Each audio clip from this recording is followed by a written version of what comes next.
Well, welcome everyone to this exciting panel on service learning and character development. My name is Amy Muirs. I'm the CEO for the National Youth Leadership Council, and we are very excited to host this Thought Leader series. Today's session really offers a unique opportunity to learn from thought leaders, gain fresh insights, and hear about their experiences in the field. I'm confident that you're going to leave with actionable ideas, a renewed sense of purpose. And I just want to thank you all for being here. And I know we're going to have an exciting and insightful conversation.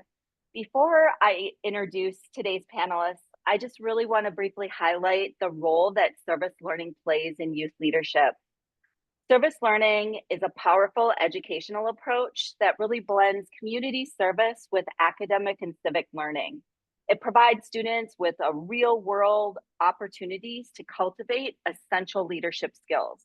They engage directly with communities by addressing genuine community needs.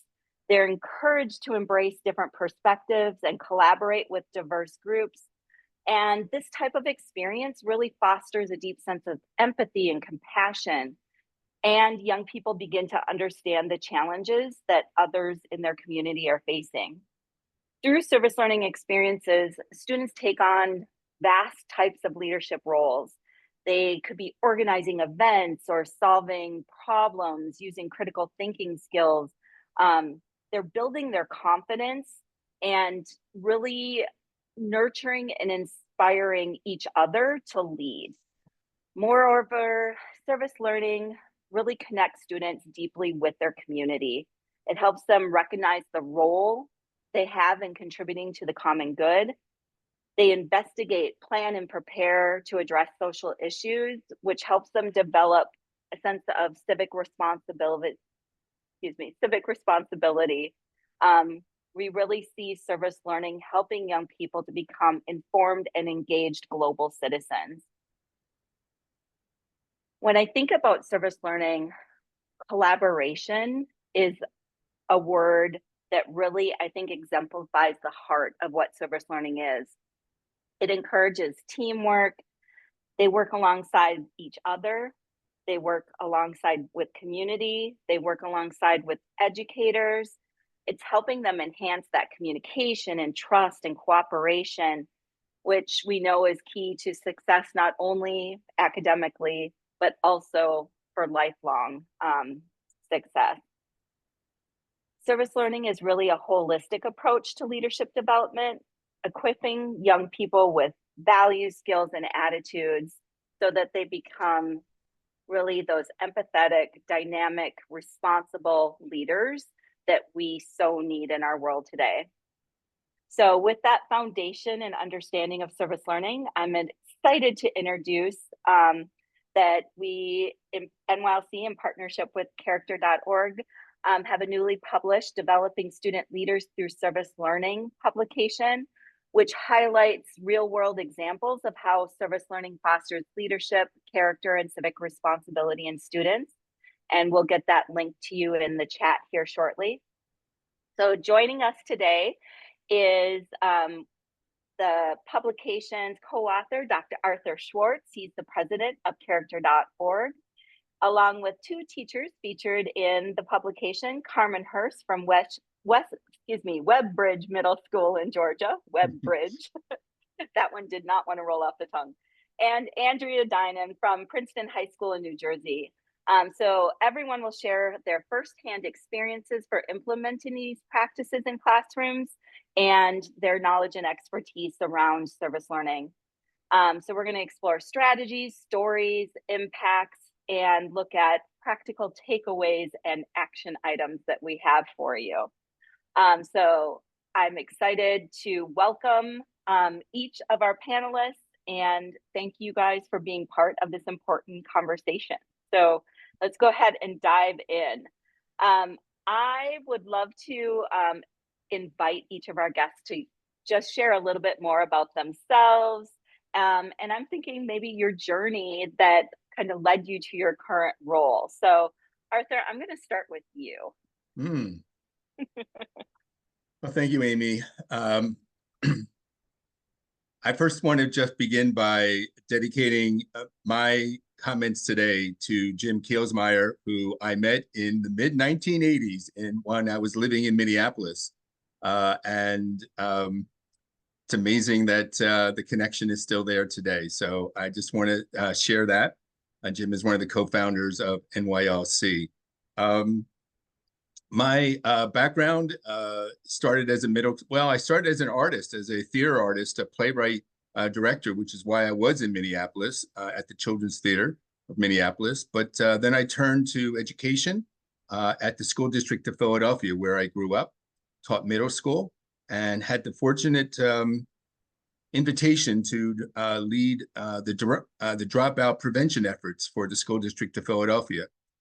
Long story is then became a member of the John Templeton Foundation and also have had the honor after 15 years of serving at the philanthropy to be at the Air Force Academy, where I was the senior scholar professor of leadership studies. So this whole idea of student leadership really speaks to me on a very personal level, but also professional level. I've been on the board of character.org since 2011. And for the last 4 years, I've had the honor to serve as its president. So that's a little bit about me. Wonderful. Thank you, Arthur, and thank you for acknowledging our founder, Dr. James Kielsmeyer. He's my mentor, and it has been an honor to work alongside you and put out this amazing publication, and along with these two amazing teachers. Carmen, I'm going to toss it over to you to introduce yourself. Hi there, I'm Carmen Hurst. I'm an assistant principal at Webbridge Middle School in Alpharetta, Georgia. So a little caveat, I have informed our front office that I am unavailable, but it is middle school. And so I have turned my walkie-talkie off, but if I go silent, that means there is an emergency that I need to tend to. So I just want to give that caveat. I try not to, and we are a school of character, so we shouldn't have major situations, but they're, again, middle school students. But I started actually teaching in Illinois. I was a special educator, and just over the river from St. Louis. And my journey took me to a school for students with IEPs who had behavioral challenges. And it was a separate school back then. This was many, many years ago. And with a heavy focus on teaching the student, not teaching the academics. We were teaching, life skills really is what we were teaching, was our primary focus, and not academics, so that we could reacclimate them to their home schools.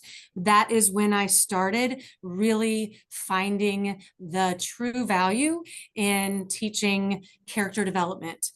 Continued that, was able to get my certification through Marvin Berkowitz, through Character Plus in St. Louis, and then moved to Georgia, where we're PBIS and required PBIS. And I've worked really hard to work with our school to focus on our values and not so much on extrinsic rewards. And we've had a lot of success. Service learning was a one way that I believe that we have truly built an inclusive school environment, and I'm excited to share more about that as we talk today. Wonderful. Thank you so much, Carmen. I'm excited to dive deep into some of what you began to share. So I'm not going to do it yet. I'm going to wait, but there's some really exciting things going on in your school. So Andrea, I'm going to turn it over to you for your introduction. Thank you. Hi, everybody. My name is Andrea Dinan, and my background was political science, and then I joined AmeriCorps and then Vista. I worked at some agencies in New Jersey Farmers Against Hunger, and then Princeton High School needed someone to run the service program, and I joined as a uncertified teacher. Oh man, you can hear the bell, can't you? Sorry, everybody. And I've been running the programs here for about 28 years. I did my doctoral work on service learning at Seton Hall, and we've been steadily expanding the programming year after year. I'm actually presenting to our our SAC program tomorrow to perhaps expand even more. And one of the reasons we've been so successful is from the NYLC grants and the work that we've done with them. So I'm excited to share some of that information today as well. Thank you so much. So I'd like to just dive right in with some of our questions. And for those who have joined, we'll have an opportunity for you to ask questions to our panelists a little bit later in the session. So keep those questions ready. So when we're at that time, you can put them into the chat, or we'll ask you to unmute, whatever you're most comfortable with. But my first question, and Arthur, I'm going to start with you. How do you see service learning contributing to character development? And what are some of those key traits that it helps cultivate? So kind of how you think about character development and how service learning contributes to that. Thank you, Amy. That's a great question for me to start off with. I do want to share with you that not only did I have an honor to serve as a professor of leadership studies, but my own doctoral research is on moral development during the tween and teen years. And so this is really the intersection for me. Whether we're talking about leadership or we're talking about character, let me explain to you how I feel they combust together in the idea of service learning.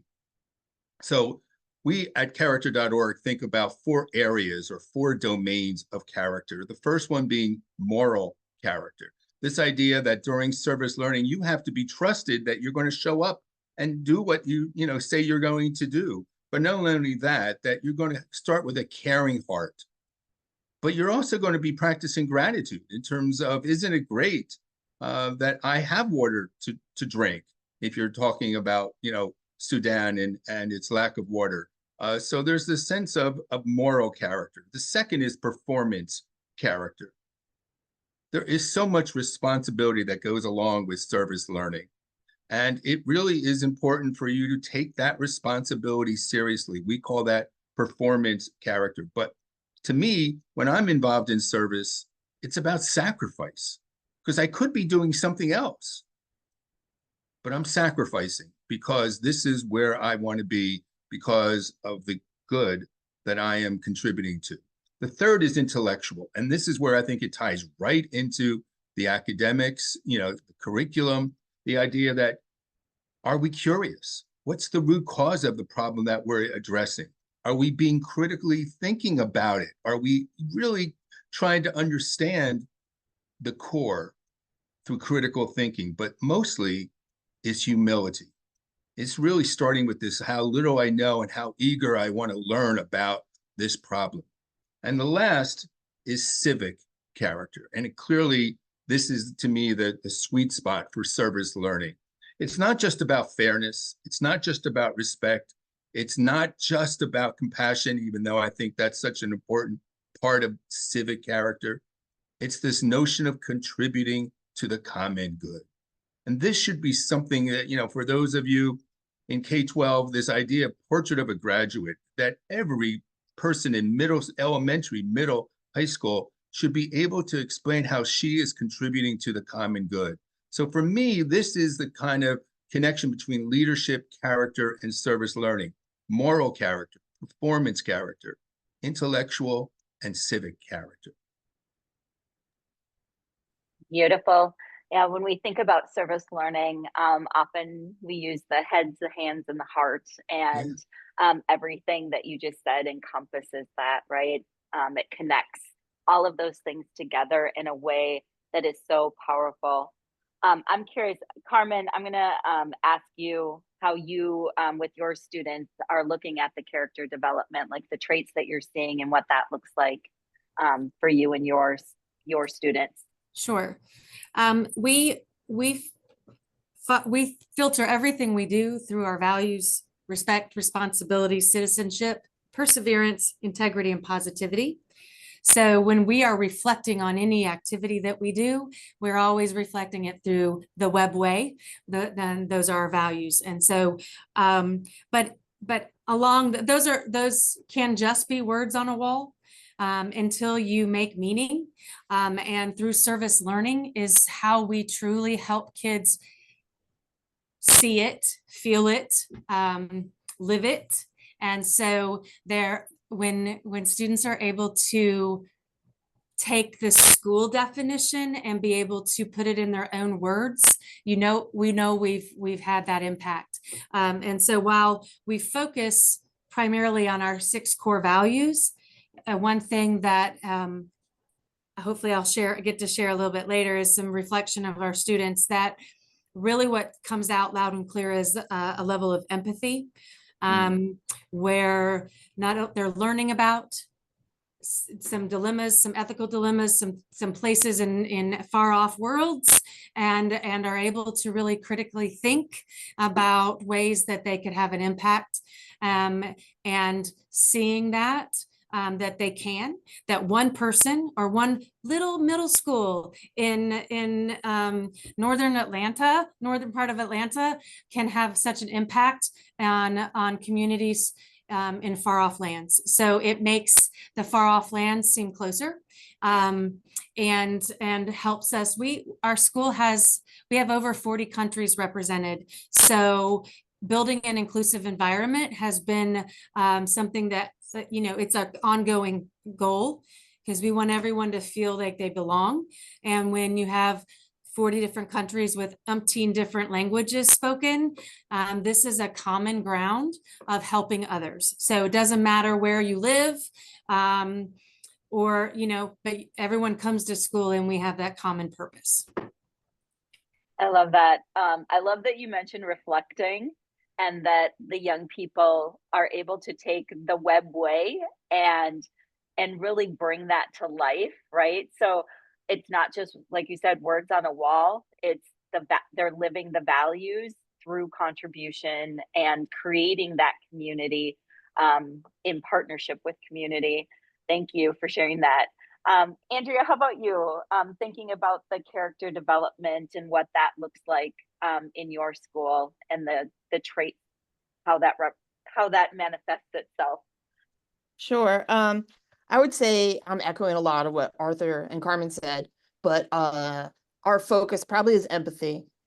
Developing empathy not only with faraway countries, but also with your neighbor. We are really focused on kindness this year, and I'm looking forward to seeing how service learning and character ed really expands kindness, which is not always a cool thing for a high school kid. Interesting. Leadership for sure. All the programs pitch students to be the leaders, and I want to paraphrase what Arthur said. I mean, the buck stops with the student. The student takes over and is the decision maker. The final character that we really focus on is civic engagement, and that could be social responsibility, or just the commitment to things going on in our greater community. Yeah, that youth voice and contribution, young people having that ownership. I find it really interesting, and we can explore a little deeper with some of the examples that I'm gonna pull out of you guys, that idea of kindness as well. But when I think, when we talk about the standards for service learning, youth voice is the one. Like, all of the standards are important, but my favorite's youth voice. I'm just putting it out there. So young people having a voice in what they're doing, how they're doing it, and in their community. So I'm gonna come back to you, Carmen, and look for what are some examples of successes that you've had where service learning you've seen it make a significant impact on the character growth of your students.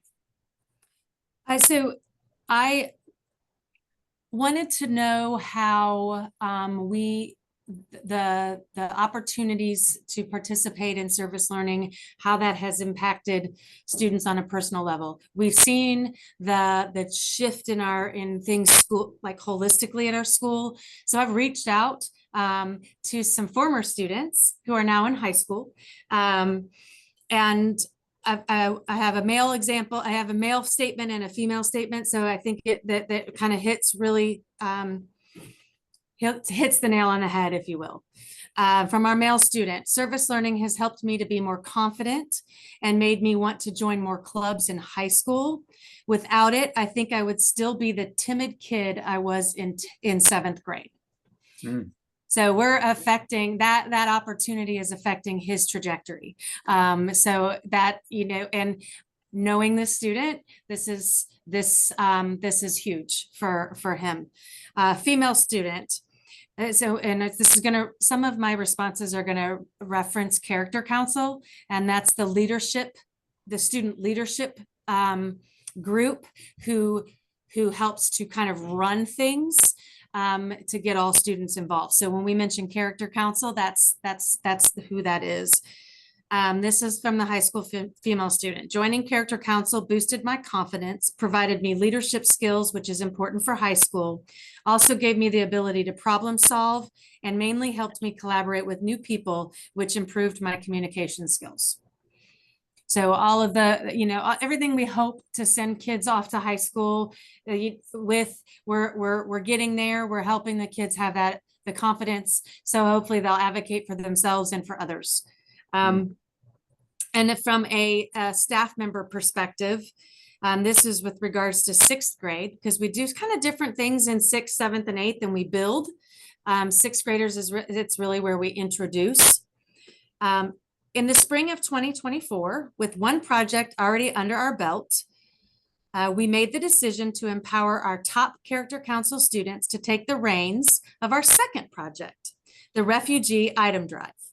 What we witnessed was tremendous character growth in the areas of leadership and responsibility. 4 students specifically coordinated the creation of our publicity posters, promotional video for the morning news, and even made a logistics and informational presentation to teachers at the grade level meeting. Their ownership of the project was praiseworthy, and their motivation of their peers was impressive. Service learning and character council were certainly vehicles for character growth for these outstanding students. So I wanted to have a different perspective.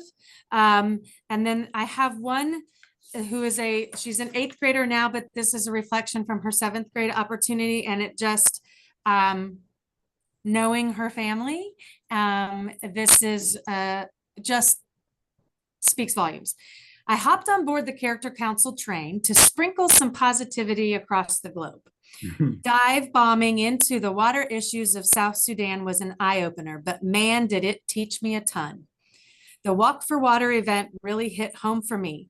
Witnessing our community rally together for a cause was like a superhero movie coming to life. Our school crew pulled off a fundraising miracle, fixing up to 6 wells in South Sudan. Talk about mind-blowing. It's moments like these that show me the world is bursting with caring souls ready to lend a helping hand. While being so caught up in our own awesomeness, I overcame my fear of public speaking. Such a wonderful experience. Wow. So she's a future writer, I hope. So, but that it really, I think I've tried to pick out, I have so many. I mean, I have pages and pages and pages because kids want to tell our story. And kids, they just want to tell a story. And we do so much to try to give that autonomy to the students so that they have student voice. And I think it's really impactful when they know that their voice is being heard in whatever capacity that we can do that. And service learning is a true vehicle for that. Wonderful. Just amazing examples of how service learning can transform a school culture and the students within that. Thank you for sharing. Andrea, I'm going to ask you about some examples you have with your students and what character development looks like through service learning with you. Yes, so I did prepare for this program with some ideas with some students, but I approached it a little differently. I was thinking about how sometimes we have some naysayers that aren't exactly interested in us running programs and think it might take away from the academics or other things that are going on in the school. So I wanted to share some quick stories of students that not only had successful programs, projects with me, but it went on to change the whole trajectory of their college career. We recently had a student, and I think she's in the project book that was just published, who received a full scholarship to Tulane based on her community service work. And as a under-resourced student, this was unbelievable and amazing. Another student I had who is also under-resourced was accepted to 7 Ivy League schools based on her community service essay. And I mean, that should say a lot to what people value, in my opinion. I have a boy that is well known in the NYLC area who comes to lots of Zooms, who his confidence has grown so much. He is now the MC for 2 different assemblies in our school, which, you know, you couldn't catch me on a stage with a microphone. So that was not him before he started running these service projects. His sister also worked in service learning with me, and then she went on to Kane University, found that they didn't have enough for her. So she started replicating the projects and reporting back to me how much she loved it. And then finally, I just want to end. I had 2 other students who went on to Princeton, and Princeton, you know, is 2 blocks from us. So we do send a lot of students to Princeton. These 2 students were so, had such great experiences with our international service learning that instead of starting with their freshman class, they took the option to do the Princeton Abroad semester and just expand their learning more and participate in service learning in other countries. So to me, that speaks volumes to people that might be like a naysayer. Thank you. Thank you for those examples. I think it is so important to address the fact that there are people that, yeah, service learning takes away from classroom time or, you know, the academics, and it's just so the opposite. And so, I mean, it's service plus learning, right? It's all connected. And when we're talking about building the confidence and the character and the contribution that young people can make now and helping them use their voice, it just enhances their ability to engage in other forms of learning as well, because they start to see why they're learning, what they're learning, and how they can use it. So Arthur, you guys work in a lot of different schools. And so I know you've got some great examples that you can share with us as well around service learning that's happening in character schools. So I would love to hear from you as well. Thank you, Amy. I'm going to go in a little bit of a different direction. I know this was supposed to be focused on students, but I really want to say that the examples that are in the ebook that you and I put together with our 2 organizations, there's a lot of examples in there that shines the light on teacher voice, that shines the light on the power of teachers bringing their own personal narrative into the classroom, into the school. The idea of one teacher in the publication who really believes in rescuing animals and has organized something with her school around animals' rights, around animal rescue, that really, I think, models for students, the idea that strong convictions require strong sources. And she's really speaking from the heart to her students. There's another teacher that talks about, that does something with her students around Autism Month. Why? She has a daughter who has autism. So again, this idea of the power of not just teacher voice, but I would actually say parent voice. There's one school that focuses on cleft palate surgery, and that's because there's a parent who is very involved in Operation Smile. So the idea that not just empowering student voice, but parent voice, teacher voice, to me is really important in terms of modeling this idea of commitment, of conviction to something that's bigger than ourselves. Yeah, I love that. And a lot of times when we're talking about service learning, you know, we want to connect young people to issues they care about. But as teachers, you have these passions, you have community connections, you have experts in parents, like you're talking about.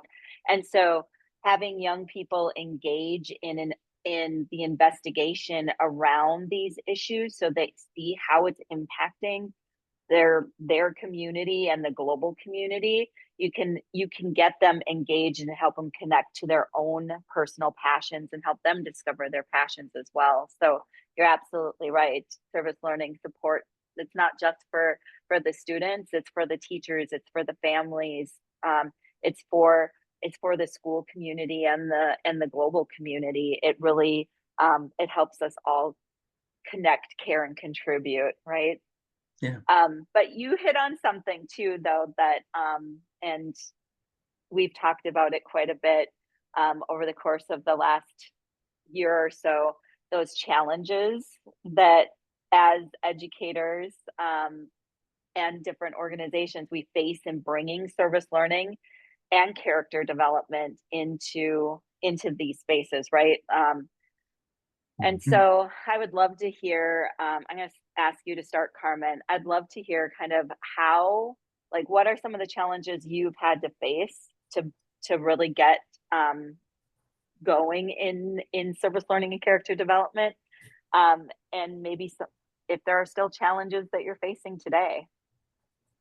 Sure. I think there's always conflicting priorities when you talk about the various stakeholders that we support in any school setting and any community. You've got to really know the community and know what the needs and the wants are and what the priorities are. So one difficult way to navigate is you've got priorities coming from your district level, from your PTA, from your school governance, or the students, from the teachers, and so it is difficult to manage all of that. And one way that we've kind of incorporated that is by making sure that we are fully including our parent organizations, and that buy-in helps tremendously. We have a very involved parent community, very involved, which can be great or cannot be. So once you get them on your side and they see the value, and again, I go back to our values. When we have our core values in everything we do, it means it's very difficult for someone to challenge you when you're trying to teach respect. So everything we filter through what our community chose as our core values. That's one. And also it is having an interdisciplinary team that is really supporting of teachers, that's really supporting the work with the students. And that was something that we're a work in progress. And that is something we've implemented this year, but it's been exciting to watch the teachers get excited about how they can implement things in their different content. So it's been fun to watch, and I will just be perfectly transparent. Our 8th grade science department, if we can get them on board, we have won. And everyone knows it, and it kind of has become a joke, but we've got some of the traditional naysayers on board and excited about, because they've seen the shift. It has been slow but steady. But if we reflect back to where we were 5 years ago, pre-COVID, we're making strides with kiddos that are just not the same kiddos as pre-COVID, right? And so we feel pretty impactful about that. So I think the interdisciplinary team to support the students is extremely important. The other thing we've done is we've had a strong academic goal of reading comprehension and reading strategies and vocabulary development. So we've kind of anchored our service around grade level reads. So each grade level has a book that we read. And the way we do that has differed from year to year. But we started with 7th grade, then 6th grade jumped on, and it's easy to tie it to the content through social studies. And so that was where we ran with it. But now, but the grade level read, it gives the entire grade level a commonality to talk about, and you can filter your discussions of your values through that common thread. And so it's all encompassing, and the last final reflection is when we have our 8th grade, we call it a bridging ceremony. So when we're bridging them to high school, and we celebrate the service learning. So the way we do that is different, but it is a culminating celebration. So I think by making it seen and talked about, and there's always a highlight in our Friday publication. It's always something that's front and center on our website. So it's just communicating the good, communicating the good. Yeah. I'm like taken with what you said about the parent buy-in. And I think a lot of times that where we don't take advantage of promoting service learning or advocating for service learning in schools, because parents can see the impact that it's having on their student, right? So I really, I love how the parent buy-in has become part of how you ensure that service learning remains and grows in your school. Andrea, I'm going to come to you and kind of same question about challenges, how you overcome them in your school. Yes, sure. I think the number one challenge is logistical, and that is on a couple of ways. It manifests itself in a couple of ways. One, the students are in school during the day, and that doesn't always match up with an agency's needs. And two, our students are really, really busy. They have so many projects and sports and drama, and just finding the time to get them where they want to be to work with the agencies can be really, really difficult. And also, obviously, there's a lot of discussion on safety and protecting students. So there's a lot of logistical challenges to get something up off the ground. So the best way for us to sustain our program is to have these long-term partnerships with the organizations so that we can keep working with them. Maybe it might be at a different project, but with the same organization. It makes it a lot easier. That's not to say I don't welcome new organizations, but another issue that comes up with organizations is that sometimes they're not offering good opportunities for students that are good engagement opportunities. A lot of times an organization that wants to work with us might want the students to, I don't know, collect the garbage at the event, or just check everybody into the event.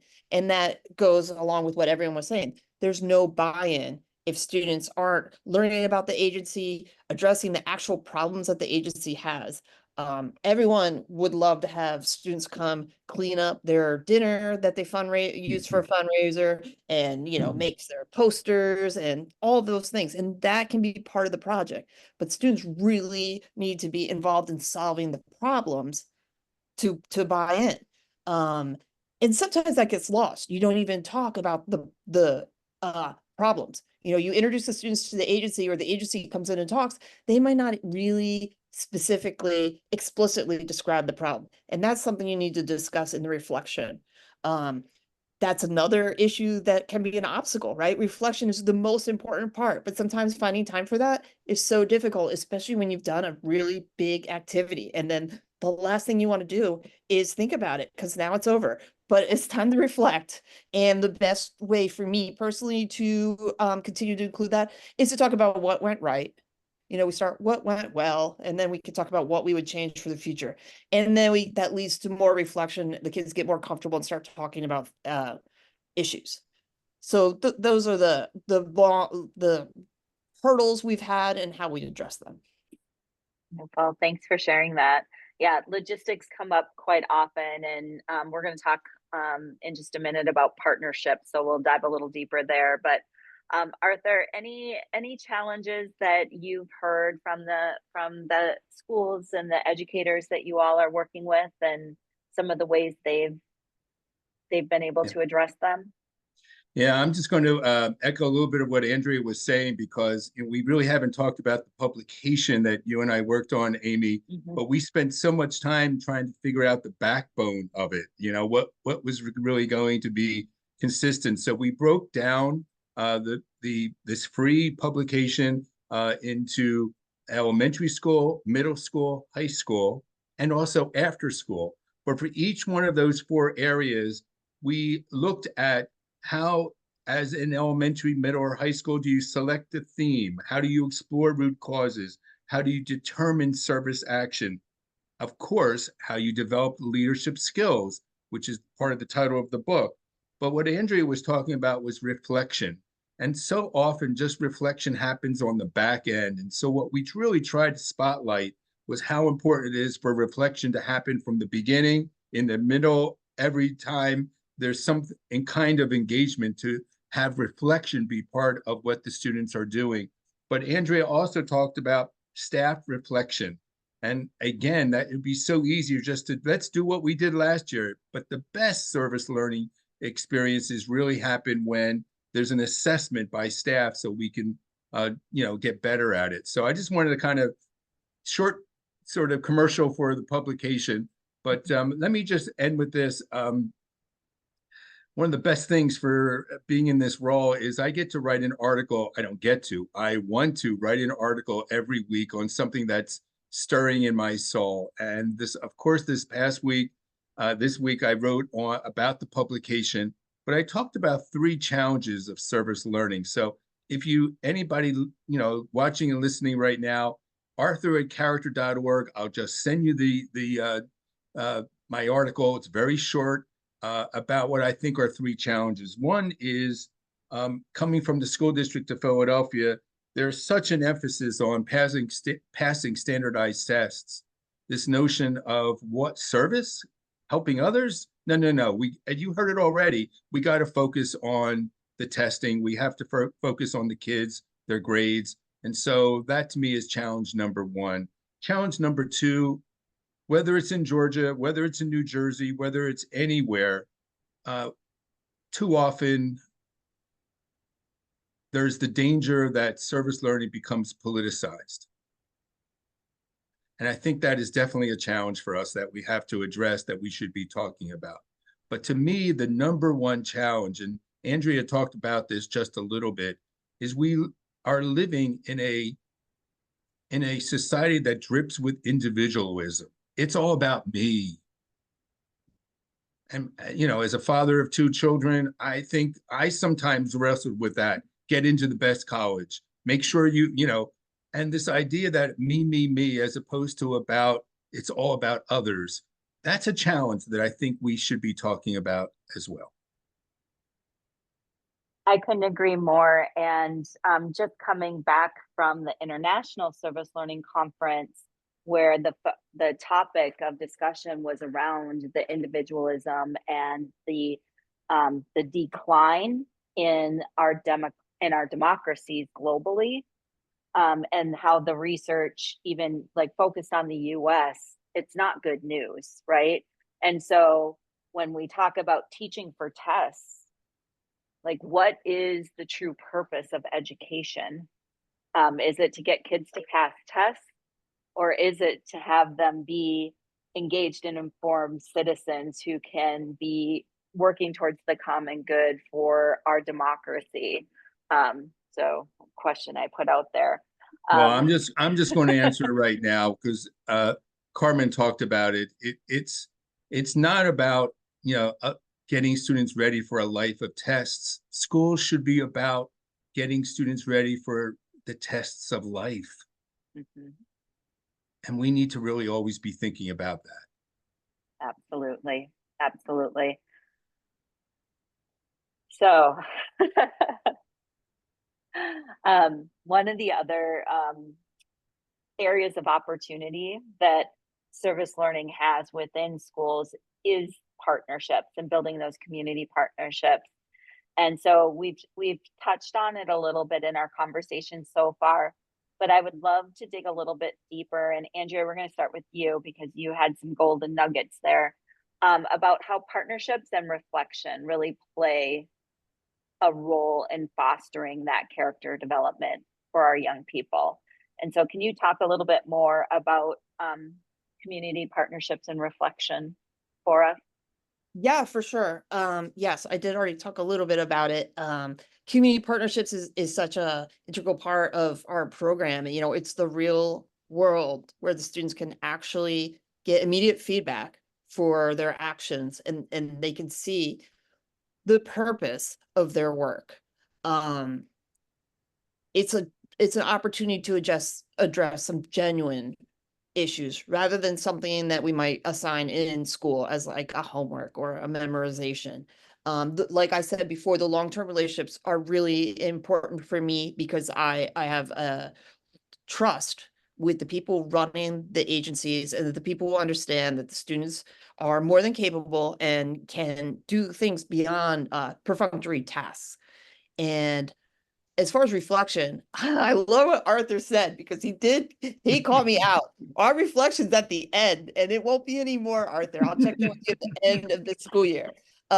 I am a woman with many, many, many things going on in my day, and I'm always like, oh, I gotta remember to reflect. So we are going to make sure that it's purposeful. It goes throughout the program because he's right. It's very important. You can't just identify the problem, send them off, they come back, and you're like, oh yeah, how did it go? We have to talk about it the whole time, and it's got to be a guided discussion. And I will be looking to the book for some help, and I will report back on that. Thanks, Andrea.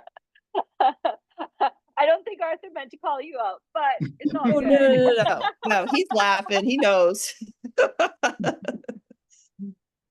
I really want to underscore something really positive that you said, though. In building those community partnerships, like those trusted community partners, right? So parents know that if their young people, their students are going to serve with that organization, they're in a safe space, that you've built a relationship that's reciprocal, and there's meaning in what they're doing. And obviously, with those partnerships comes that deeper learning that around the issue area. It's like you said, it's not that they're going to clean up garbage after a fundraising event or something like that, right? Which can be a way to serve. But what's the fundraising event about? Why am I doing this? What is going to be happening? How is this contributing to the goal of the organization and in addressing the issue, right? Like connecting all of those dots is what makes service learning different from being of service or doing like service and community service hours. So having, like I say, you have to connect all those dots, and having deep partnerships like you talked about really helps on the educator side to make service learning a reality and make it more than hours that need to be checked off for graduation, for example.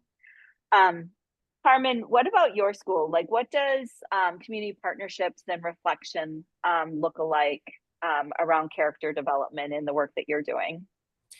So we have to come at things a little bit differently because most of our students aren't at an age where they can volunteer at different local agencies. So we've got to bring them to us. And what we have found, we have asked students to do the work, and students have done the work, but sometimes people are resistant or aren't sure if they shouldn't. So at the middle school level, we do have to do some of the legwork, the upfront legwork as the adults in order to bridge that. And then the kids can run with it.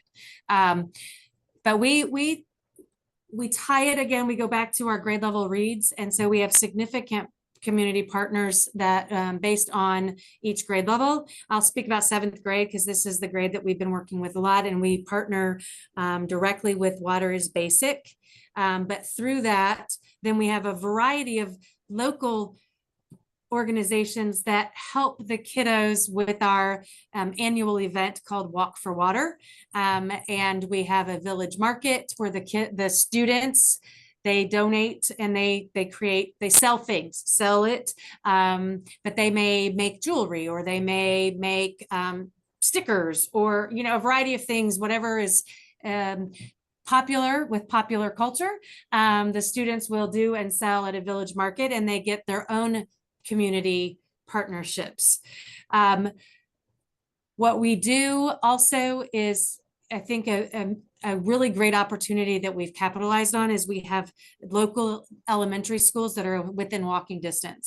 So Walk for Water, our students will walk to elementary schools, and they're about a mile away. We've got 3 different elementary schools that are a mile each different way, and they've walked and they have educated the elementary students about the water crisis, and so that partnership is great because there are feeder elementary schools, and so we're building that bridge too through the students. So that is sometimes that I think those opportunities are missed to really capitalize on the opportunities with the younger people, and we can get them excited about giving back before they even get to WebBridge. But the reflection piece is something that I think we do really well. We have 3 major reflection questions that we utilize throughout the building. I use it with pre-conferences with staff. We do it with our students in our advisory period. We may have different themes, but the 3 questions remain the same. What's working? Where are you getting stuck? And what might you do differently? And the focus is to get the other person to reflect on themselves and whatever the theme may be. So that is with service learning. And it is something that, okay, after we go visit an elementary school, what worked? Where did we get stuck? What are we going to do differently with the next visit? So I think that is something that we haven't always been that way. We've done a lot of, oh gosh, we should have done this differently at the end. But if we do it throughout, then it's more likely to stick. So that reflection piece, that is something that we have been blessed with, building leadership that has been truly reflective. But those 3 questions, I think if you have something that you center your work around, that it's easier to do and do it with fidelity. So those questions are what work for us. Awesome. I mean, it feels to me, Carmen, and tell me if I'm wrong, that you're talking about like a school culture shift where 100%. you really, like it's ingraining this into how everyone in the building, students and educators across the board, are reflecting throughout. Yes. So important, and something I think hopefully schools everywhere can strive towards, is that culture shift. And I heard you say it very briefly, but having that administrative support is so important to ensuring that culture shift really happens, and that opportunities like service learning are successful because they're supported by administration. So Arthur, thoughts about reflection and partnerships? Yeah, I'm going to respond this way.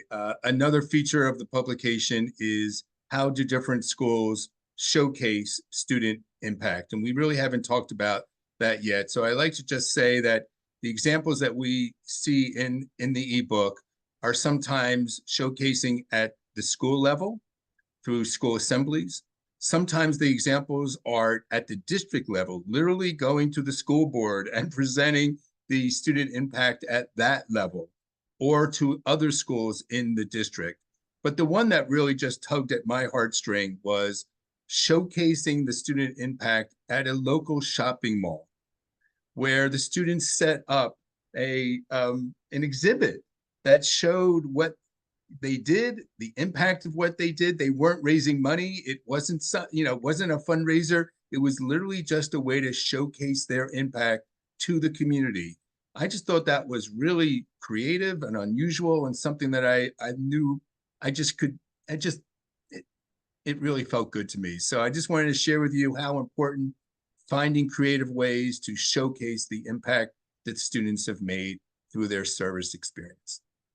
Well, and thank you for bringing that up, because that showcase, that demonstration is like the big reflection, right? Like we're reflecting, young people are reflecting on the whole experience that they've had. And so being able to do that, whether that's, through a school assembly or parents' night, or in a shopping mall. So all the community partner gets recognized, right? Like more people learn about the issue. They learn about how young people are addressing the issue. The young people get to be the experts and share out. The demonstration part of service learning is, to me, one of the most exciting pieces, because you see young people put all of the leadership skills, all of the learning together in a way that is just a powerful opportunity for them to showcase that.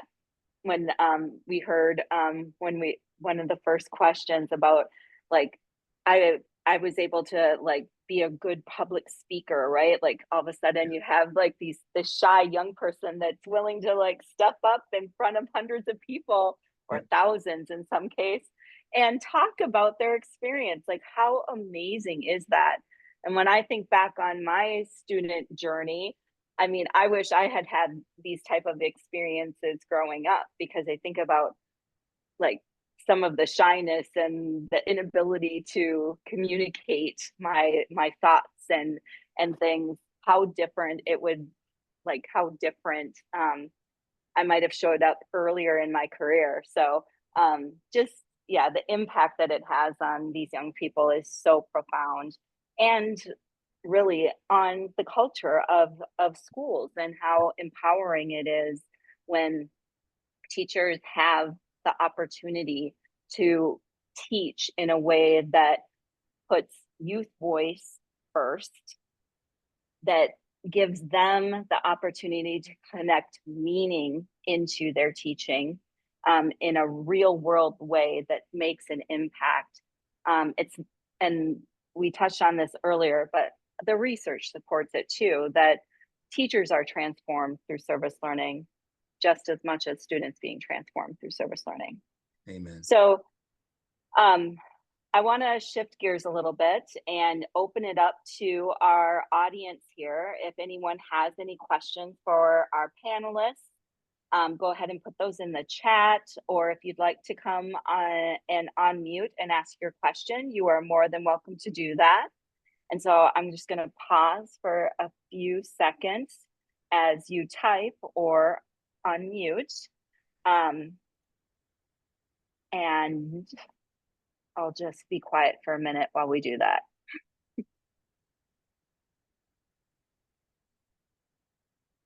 Amy, I have a question for Carmen. This is Kay. Wonderful. Yeah, this is Kay Augustine. Is it okay if I turn my camera on for a sec? Yes, you may. Thank you, Kay. I'm interested in how you pick the students, or what the process is for the Character Council. I love the idea, but I'm curious how those students are selected, and is it one Character Council, or is it one for each grade level? Thank you. Thank you for asking that question. We actually do one for each grade level. And each grade level kind of is a little bit different, because in 6th grade, we don't know them very well yet. So we do an application process. But with 6th graders, it's really more heavily tied to what teachers have noticed. If they've noticed leadership students kind of sticking out with leadership potential.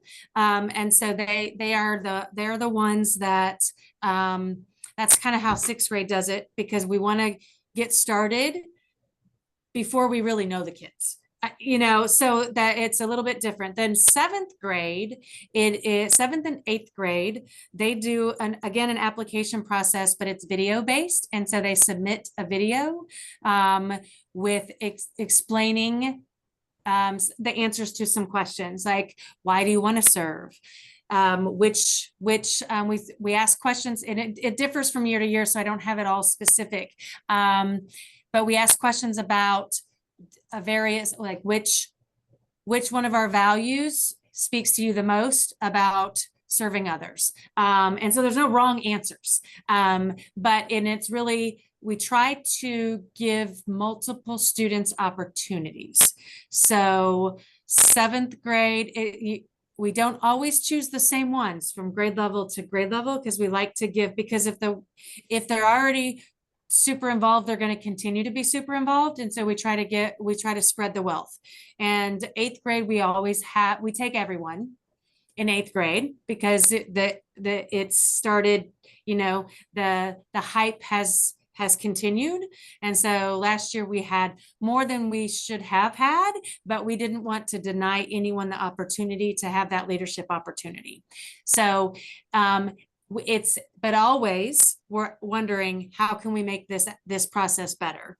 And we have other opportunities for students to lead in other areas and there's often crossover with the students, but also collaboration, so that we're getting more voices heard with our student leadership. Oh, I love that. And I love your comment about leadership potential. I think that's one of my passions, is finding the students with leadership potential that haven't had the opportunities and providing them the opportunity to grow. Like one of you gave the example of, the student that really grew in that leadership and then took it to high school. And so thank you so much for emphasizing the student voice piece. Yeah, absolutely. Thank you, Kay. Thank you, Carmen. Ashton has put a question in the chat, and Arthur, I'm going to direct this towards you to talk a little bit more about Portrait of a Graduate. So their students have been assigned in New Jersey to paint a self-portrait of themselves at graduation. So kind of where they dream to go to college, the skills they would need and hope to get there, that sort of thing. And so they're asking about what you've seen others do around the idea of a portrait of a student and how they can really move this beyond where they are today. Where can they go from here? So any thoughts you have, or Andrea or Carmen as well? I'll start it off and love to hear from Andrea and Carmen as well. To me, the portrait should start, if this is high school, in ninth grade. Where she is in ninth grade. What are her strengths? What are things that she has to work on, like maybe a lack of confidence? And then another portrait in 10th that then shows how she's grown, but still maybe she's now all of a sudden interested in something she wasn't interested in ninth grade. And so the portrait is something that should happen every year. And that you look back at 12th grade and say, my gosh, how have I grown? What strengths have I developed? What, if you will, character muscle, what service learning muscle have I developed? Because I said each year, I want to get better at this. I want to address that. I want to recognize that I can be a better person tomorrow than I am today. So it really does come back, Amy, to what you were saying about head, heart, and hands. It starts with the heart. What do you care about? Then it goes to the head. How are you going to commit to that? How are you going to connect to that? So it's not just drawing it from your heart, but also you're going to be learning more about it.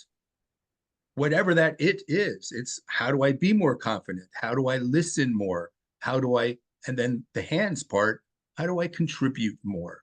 So to me, that 12th grade portrait should be more of a reflection of how she has grown over the last 4 years and how school, peers, friends, as well as teachers and staff have helped her on that journey. Andrea, Carmen, anything you would like to add to that? Oh, we don't do that project, but I'm very interested in it. We don't do that project, but it's a little difficult to get middle schoolers to think about graduation.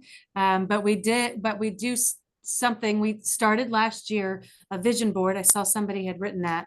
We did that with our eighth graders as kind of the way we have to do standardized testing, and we have to be kind of all quiet and we're not testing and different things. So we had a significant amount of time where students were going to be kind of like tied up in a room, and we wanted to make it impactful and meaningful. So we gave opportunity for reflection from middle school, but also an opportunity to look forward to high school. And it was a vision board. So I just bought a bunch of materials for them to use and shift through, and gave a little direction, but not a lot, because we wanted to see where it would take them. And the response was so much more engaging than I anticipated. I figured some of our girls would be really into it, but they were all into it, because it was just really a fun activity and something that we're like, okay, we tried something different. It worked really well. Some of their vision boards was like a reflection. Some of it was more of this is what I anticipate when this is where I want to go to college. I want to study this. I'm interested in this. So it was interesting to see how it differed, because two students sitting next to each other did it completely different. So it was really, it wasn't necessarily tied to service learning, but some kids did. What most kids did without being asked was tie it to our values. Part of the culture. Part of the culture. Mm-hmm. Wonderful. Dominic has a question about cultural awareness and cultural relevant curriculum before you engage students in community or around issues. So I'm going to open it up and see who would like to talk a little bit about how they work with cultural relevancy within the service learning experience. Well, I'd love to just shine a light on one of the projects we did. I run a program called Gen 1, and it's the first gen students applying to college. And we started working with the NYLC action grants to give them an opportunity to have some leadership components to highlight on their applications and get some practice. And we all know when they're filling out the Common App, there's the 10 activities, and some of the kids really didn't have any activities. So this is how we started. And we had some really big plans, and the kids had a totally different plan. And we were talking about things that were important to them. And what was important to them was improving literacy. And we thought we would be working with the ELL population in our school, because the students in my group are primarily Hispanic. But what they wanted to do was go back to their nursery school where they had all attended. And this is a nursery school for under-resourced students. It's a beautiful nursery school, but it is also under-resourced. And so we started working with that school, and the teachers and students did a lot of exploration on literacy, on teaching students how to read, and most importantly, finding the books that the kids would see themselves in, whether they were bilingual books or other kinds of books. And we now work with them every year, and they'll be exploring some books about climate change this year. Last year was books about stress and peace, and the kids on their own created a program where they go there every Monday and read to the kids and mentor the different students. So to me, that's something that they did all by themselves, and enables them to look back at where they came from and help other students of the same race, actually. So I just wanted to bring that up. Andrea. Carmen or Arthur? Amy, how would you respond to that, what I think is a very powerful and an important question? Before I do, I'm gonna let Carmen go, and then I'll wrap us up with it. We implemented something when we were learning remotely, to try to foster inclusivity. And so everything was like this.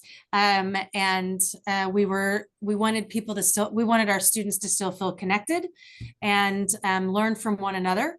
And so we started what we called was Together Tuesday. And so students could apply and they basically created a presentation about their own culture. And so it was an opportunity for students to share themselves from a teenage perspective about their culture. And so that was really well received. We've done something similar along those lines throughout the years. Now what we do is we celebrate, there's Asian American month, or there's whatever the national celebrations are. We make sure that we celebrate that. We have a group that will educate the school about each one of those. So we on our morning broadcast, we have a production crew, we have student leaders through that, and we celebrate all of the diversity in our school. And so that is one way that we build that understanding and the knowledge base. Knowledge is power, and clear is kind. So we use those opportunities that we have. But also, I go back to our grade level read. It really does set the stage because of the books that in 6th grade, they read Refugee. 7th grade is a Long Walk to Water, and we read the book Linked in the 8th grade, and we tie everything, and there's a cultural component to each one of those. And so it kind of sets the stage for the learning part of service. Wonderful. Thanks so much, Carmen. I have some wonderful examples too of how we've seen how we can see students and educators have that cultural relevancy within the service learning practice. One, I think, is always understanding your intention. So evaluating your own practice before working with students. And so kind of just understanding where you're at and how you're engaging with community. And through investigation, there's lots of opportunities for students to explore who's in their community, right? Like who's in their community, where they're from, bringing it all together, understanding their roots of service, and that this can be it's a deeply embedded concept with many many people. So thinking about what is service, what does it mean to my community, what does it mean to me, and who I am and where I'm from, and how do I show up in service to others? So it's that intention around setting the stage for service learning. So not just it's diving into the service experience, but really diving into the intention behind it, the impact, and connecting it to yourself and to your community. We have time for one more question, and John has his hand up, so I'm going to ask him to turn his camera on too and ask his question, and then we'll wrap up our discussion for today. So John, go ahead. Thank you. I can't turn my camera on. I don't know why, but that's okay. That's okay. I just want to ask, in the current reality of climate change, thank you, Andrea, for mentioning that, being encountered, which, all species on Earth are being faced by this, but particularly humans who are responsible, and most directly by the younger generations who will experience the most devastating effects. How do you envision service learning taking a lead in public education and community development, let's say, particularly economic development, and our ecological understanding of our relationship with the earth? How can service learning help address the underlying cause of this dilemma?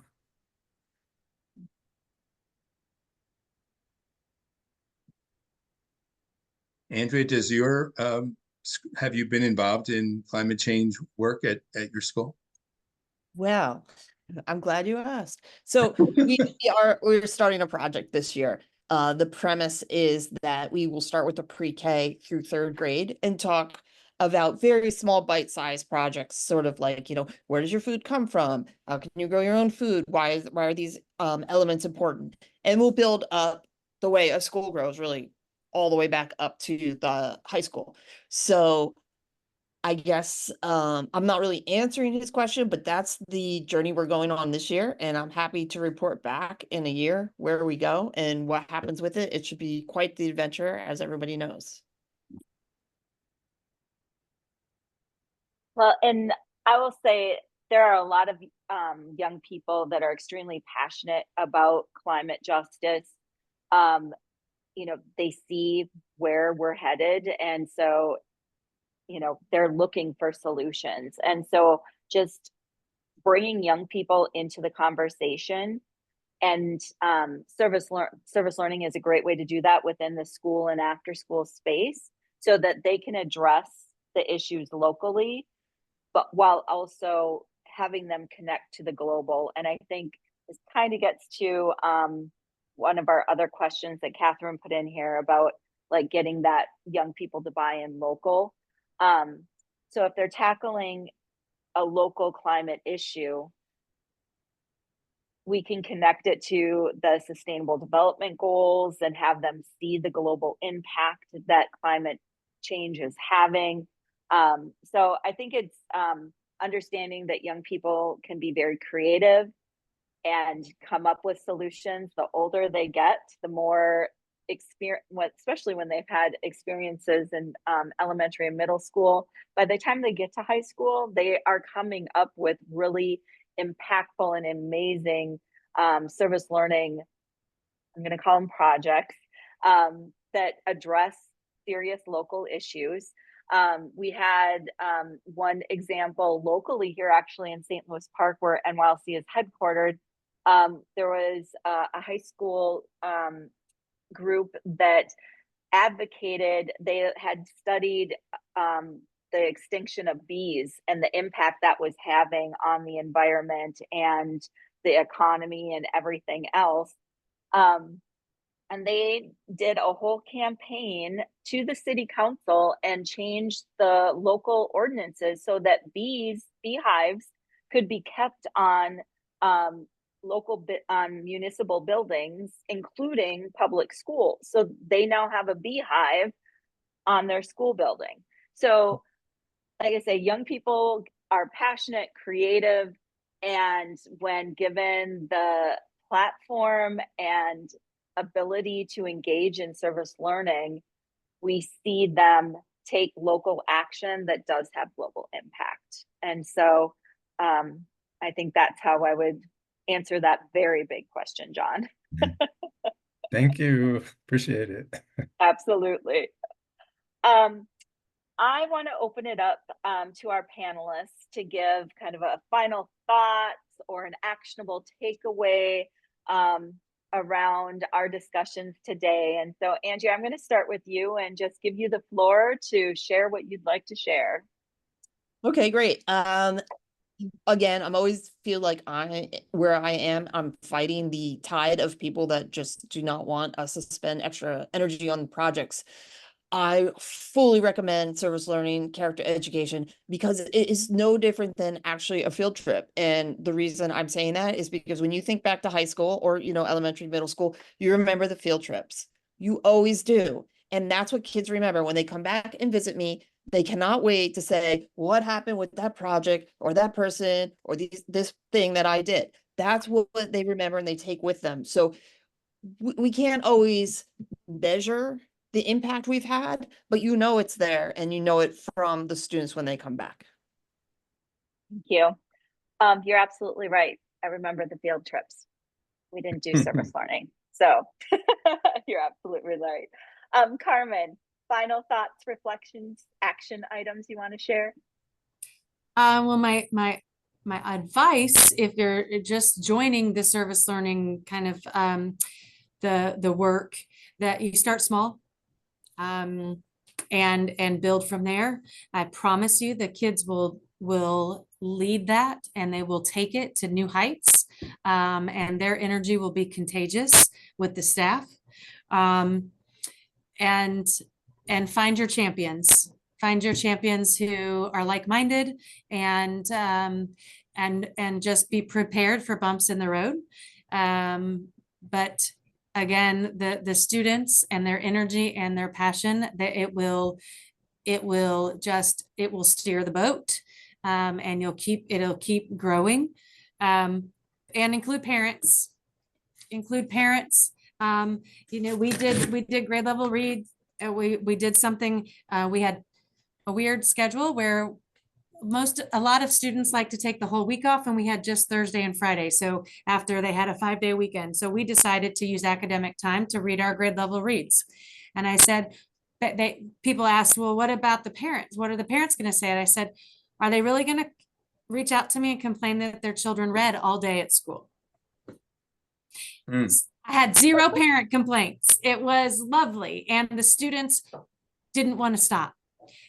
And even our most reluctant readers. So if you tie things around your values, you've identified your values, you tie the work to what it is that you've determined that you value at your school or your organization, then it just goes. And then the work will continue, and it will deepen, and the learning will deepen. And don't underestimate the power of a small group of people, especially kids. They can move mountains. Wonderful. Arthur. Wow, thank you. Part of me just wants to end on move mountains, but thank you both, Carmen and Andrea, for your thoughts and reflections today. They added so much. Amy and I wrote at the very end sort of a call to action in this publication, developing student leaders through service learning, and getting parents involved was number 1. So I just want to say, Carmen, thank you for bringing that up. But number 2 was to get policymakers involved, because we need to show how service learning informs and shapes and improves academic performance, that it's connected to it. And that has something to do with the field trips that Andrea was talking about. So much of what I was going to say, I think you have already said. I want to end with this, though. I had the fortune to study with Carol Gilligan, who some of you may know, looked at gender differences between boys and girls, especially in my field of moral development. And she changed my life forever. I studied why boys don't journal as much as girls. And when they do, they stop much earlier. This was many years ago. But I want to talk about a word that we used earlier. Someone mentioned earlier, several of us, but I want to bring it back. The word is empathy. We know from the research that girls have more empathy than boys. That is a fact, a research fact. Service learning can help us empower and show boys a way of displaying empathy, both internally and then to others. It's such an important part of what we're doing. No one's really talking about that, but I just wanted to add it as something that I know in my heart with my own children has made a difference, that service experiences does bring and tap into that empathy gene. So that's my point, Amy. I hope it's okay. It's absolutely okay. And I will say that service learning is a pathway to creating the leaders that we want to see in roles within our community, within our institutions, running our country. And we need to develop the leaders we want to see. Young people are leaders today, but we want to make sure that we're creating those pathways for them to develop the ethical, the character traits of the leaders that we want to see sitting in offices, making decisions for our country. And so it is such an important pedagogy, not just because it is a valuable tool for having young people learn academic learning, right? Like they understand why they're learning what they're learning, whether it be science. So we'll talk to your science teachers. We'll get that all straightened out. We'll get them on board. That's an easy, like they should just get it. So we'll help you there. But whether it's science, English, you know, whatever your academic area, this leadership development is something that will impact the future of where we're going in our world. So I just want to thank each and every one of you for being incredible panelists, for sharing the hard work that you're doing in schools with young people, for your leadership in this space in helping develop the character of our young people, and really transforming students into the leaders that we need in our world. I want to thank everyone for attending and being part of this important conversation. We hope that you're leaving with some new ideas, some actionable items, some deeper understanding of the power of service learning and how it really does foster both character and leadership outcomes in our students. And before you go, I'm just going to remind you one more time, please download our new publication, Developing Student Leaders Through Service Learning. You can find it on the character.org website or through both organization NYLC and character.org social media. There's a lot of great information, a deeper reflection into some of the examples that you've heard today, elementary examples, after school examples. So please check it out. And again, thank you for joining us. We hope you'll join us for future thought leader sessions. You can find those on nylc.org. And we always invite everyone to join us as we serve, learn, change the world. Thank you all. Thank you, Amy.